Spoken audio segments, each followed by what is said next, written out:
આજે રાષ્ટ્રીય પછાત એકતા મંચ અધ્યક્ષ અને ગઠરા વિધાનસભાના પૂર્વ ઉમેદવાર શ્રી મંજીભાઈ સોલંકી દ્વારા બોટાદ કલેક્ટર કચેરીએ આવેદનપત્ર આપ્યું હતું અને દેશના કેટલાક રાજ્યોમાં અતિવૃષ્ટિના કારણે મોટી સંખ્યામાં જાનમાલનું નુકસાન થયું છે.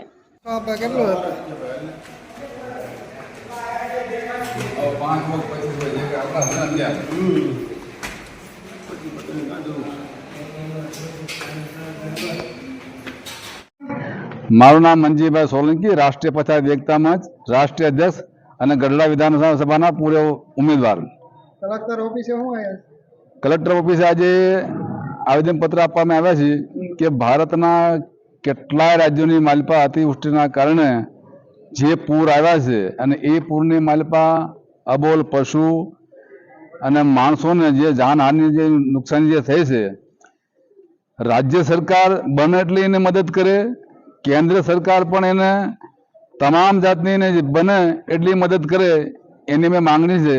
અને બીજું કે કહેવાતા ગૌ માતાના રક્ષકો, હિન્દુ ધર્મના ઠેકેદારો, પંજાબની માલપા જે લોકોએ પોતાના જીવ ગુમાવ્યા છે, પોતાના માલ ઢોરો અને ખેતી ખલિયાણ હાવ નાબૂદ થઈ ગયા છે, એને સમર્થનમાં મેવાતના મુસ્લિમ બિરાદરોએ પોતાના મદ્રેસામાંથી કરોડો રૂપિયાનું રાહતનું પેકેજ અને પોતાની ગાડીઓ અને પોતાના માણસો મોકલી અને લોકોને રાહત પહોંચાડી છે. અમે પણ એ લોકોનો આભાર માનીએ છીએ. અને બોલિવૂડના એક્ટરો અને મુસ્લિમ સમાજના ઘણા ખરા નેતાઓ કરોડો રૂપિયાનું ને પણ પોતપોતાનું યોગદાન બને એટલું ને આપ્યું છે. એવા લોકોને અમે સલામ કરવી છીએ.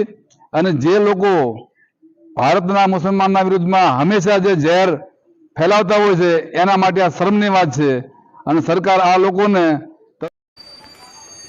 રાષ્ટ્રીય પછાત એકતા મંચ દ્વારા આપના માધ્યમથી રાજ્યપાલ સાહેબશ્રીને અમારું આવેદનપત્ર અને ભારતના ઘણખરા રાજ્યની મલપાઈ અતિવૃષ્ટિના કારણે લોકોને જાનમાલને નુકસાન થયું છે એની ભરપાઈ કરે એવી અમારી મંચ આપને આવેદનપત્ર આપીએ.